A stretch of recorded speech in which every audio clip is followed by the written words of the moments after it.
இன்றைக்கி நாம் fish tank clean பண்ணுறது எப்படின்னு பார்க்க போகிறோம். ஃபிஷ் டேங்க் க்ளீன் பண்ணுறது அழகுக்கு மட்டும் இல்லைங்க, அந்த மீனோட ஆரோக்கியத்துக்கும் கூட. வீக்லி 2 வைஸ் ஃபிஷ் டேங்கை க்ளீன் பண்ணணும். சப்போஸ் உங்களால் அப்படி க்ளீன் பண்ண முடியாது அப்படின்னா நீங்கள் வாரத்துக்கு ஒரு முறையாவது, அதாவது வீக்லி ஒன்ஸாவது ஃபிஷ் டேங்கை க்ளீன் பண்ணணும்.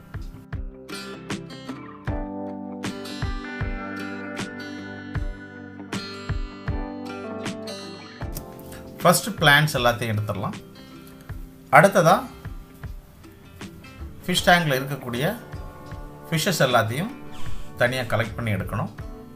இதே மாதிரி நீங்கள் மக்கு யூஸ் பண்ணிக்கலாம். அப்படி இல்லை அப்படின்னா ஃபிஷ்ஷை கலெக்ட் பண்ணுறதுக்கு தனியாக நெட்டே இருக்குது, அந்த நெட்டு வாங்கி யூஸ் பண்ணி நீங்கள் ஃபிஷ்ஷை கலெக்ட் பண்ணி தனியாக எடுத்துடலாம்.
நெக்ஸ்ட்டு வாட்டர் ரிமூவ் பண்ணணும்.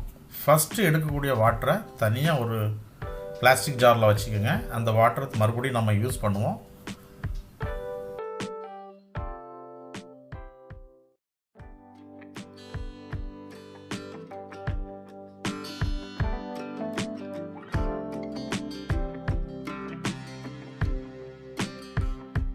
இனிமேல் நாம் க்ளீனிங் ப்ராசஸை ஸ்டார்ட் பண்ணலாம்.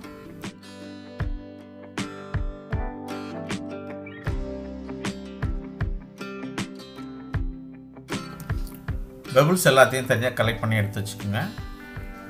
இதில் டேங்கையும் க்ளீன் பண்ணணும், அதாவது டேங்கையும் வாஷ் பண்ணணும், பெபிள்ஸையும் வாஷ் பண்ணணும். அதில் இருக்கக்கூடிய பாசி தூசி எல்லாமே போகிற மாதிரி நல்லாவே வாஷ் பண்ணி எடுத்துக்கணும்.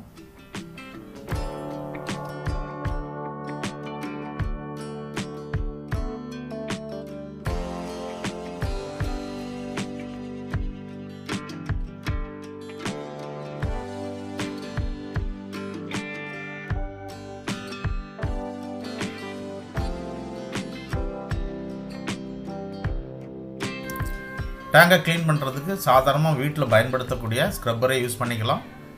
ரொம்ப இம்பார்ட்டன்ட் என்னென்னு பார்த்தீங்க அப்படின்னா, டேங்கை க்ளீன் பண்ணுறதுக்கு கெமிக்கல்ஸ் எதுவும் யூஸ் பண்ணக்கூடாது.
இப்போ நாம் டேங்கை க்ளீன் பண்ணி முடிச்சிட்டோம். அடுத்ததாக பெபிள்ஸை க்ளீன் பண்ண ஆரம்பிக்கலாம்.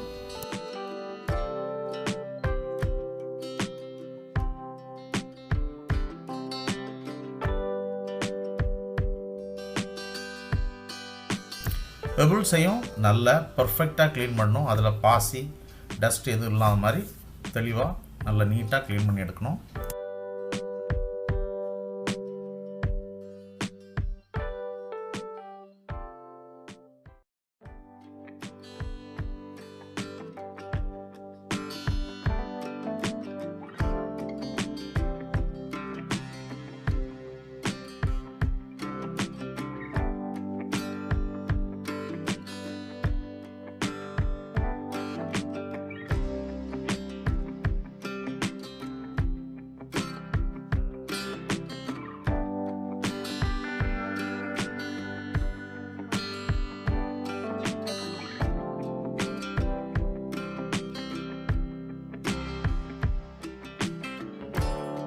க்ளீன் பண்ண பெபிள்ஸை டேங்கில் ஃபில் பண்ணிடலாம். பெபிள்ஸ் ஈவனாக எல்லா இடமும் ஸ்ப்ரெட் ஆகிருக்கணும்.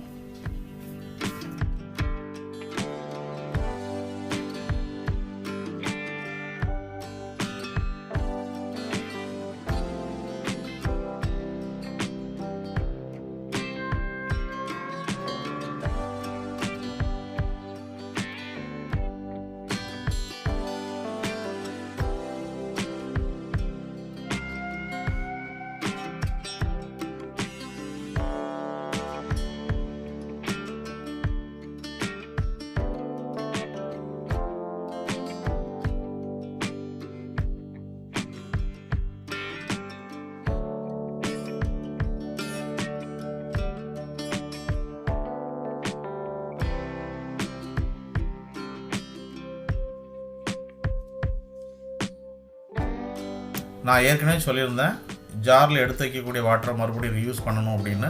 ஏற்கனவே எடுத்த வாட்டரை இதே மாதிரி ஃபில்டர் பண்ணி டஸ்டெல்லாம் இல்லாத மாதிரி அந்த பெபிள்ஸ் ஃபில் ஆகிறது வரைக்கும் தண்ணியை ஊற்றிக்கலாம்.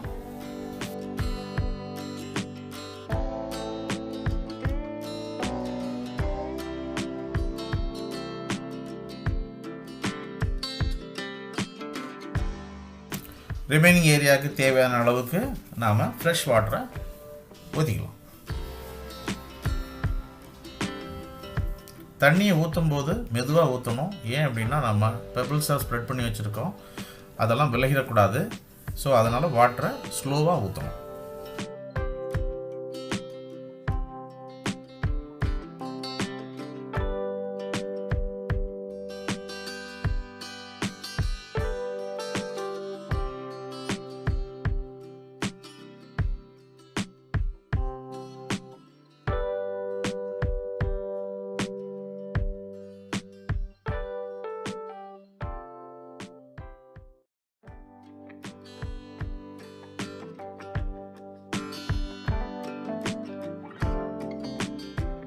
மறுபடியும் மீன்கள் எல்லாத்தையும் எடுத்து தொட்டியில் விட்டுடலாம். So now it's free. So water ரொம்ப க்ளீனாக இருக்குது பார்த்தீங்களா? That is very very important.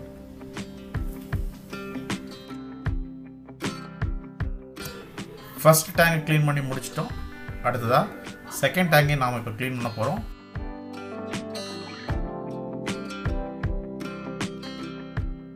இப்போ நான் ரெண்டாவது டேங்கையும் க்ளீன் பண்ண போகிறேன்.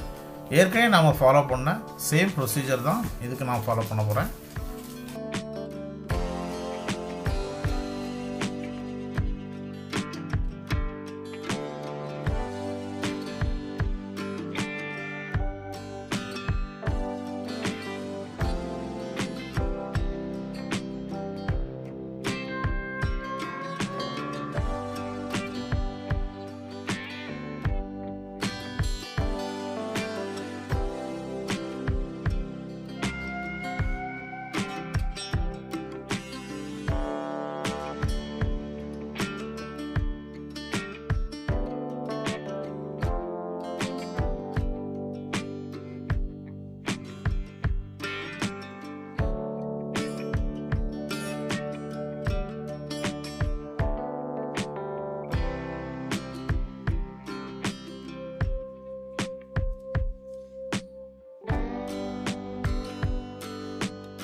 இப்போ 2 டேங்கையும் க்ளீன் பண்ணி முடிச்சாச்சு.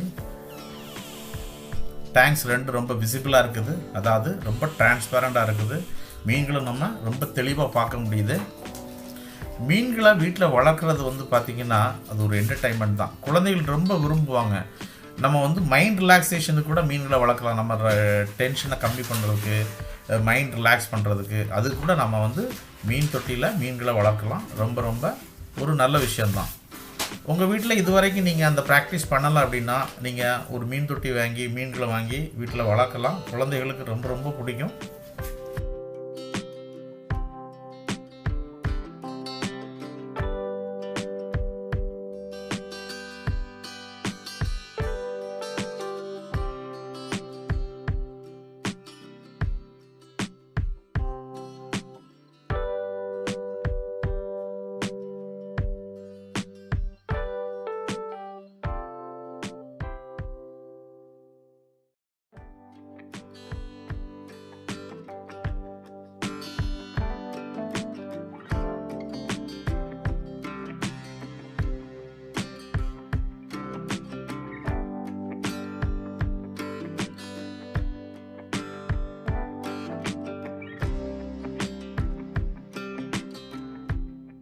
மீன் தொட்டியில் மீன்களை வளர்க்குறது ஒரு என்டர்டெயின்மெண்ட்டாக இருந்தால் கூட அது ஒரு ஆக்டிவிட்டீஸு.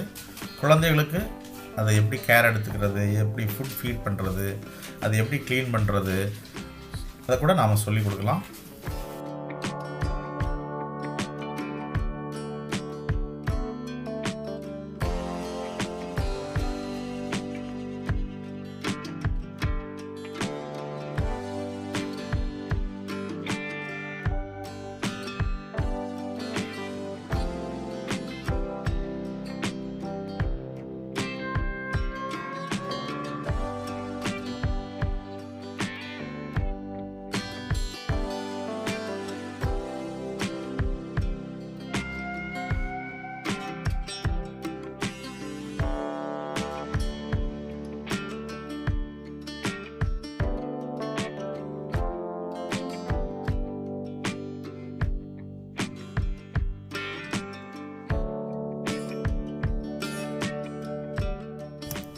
இப்போ நாம் வீடியோவோட கடைசி பகுதிக்கு வந்துட்டோம். இன்றைக்கி நீங்கள் பார்த்த விஷயம் உங்களுக்கு பயனுள்ளதாக இருக்கும்னு நான் நம்புகிறேன். உங்கள் வீட்டில் மீன் தொட்டி இருந்தால் ரெகுலராக க்ளீன் பண்ணுங்கள், ப்ராப்பராக மெயின்டைன் பண்ணுங்கள். இந்த வீடியோ உங்களுக்கு பிடிச்சிருந்தா மறக்காமல் லைக் பண்ணுங்கள், சப்ஸ்கிரைப் பண்ணுங்கள். உங்களோட எண்ணங்களை கமெண்ட் பாக்ஸில் சொல்லுங்கள். நீங்கள் இந்த சேனலுக்கு புதிய நண்பராக இருந்தால் மறக்காமல் சப்ஸ்கிரைப் பண்ணுங்கள். மீண்டும் ஒரு பயனுள்ள இன்ஃபர்மேஷனோட உங்களை சந்திக்கிறேன். நன்றி, வணக்கம்.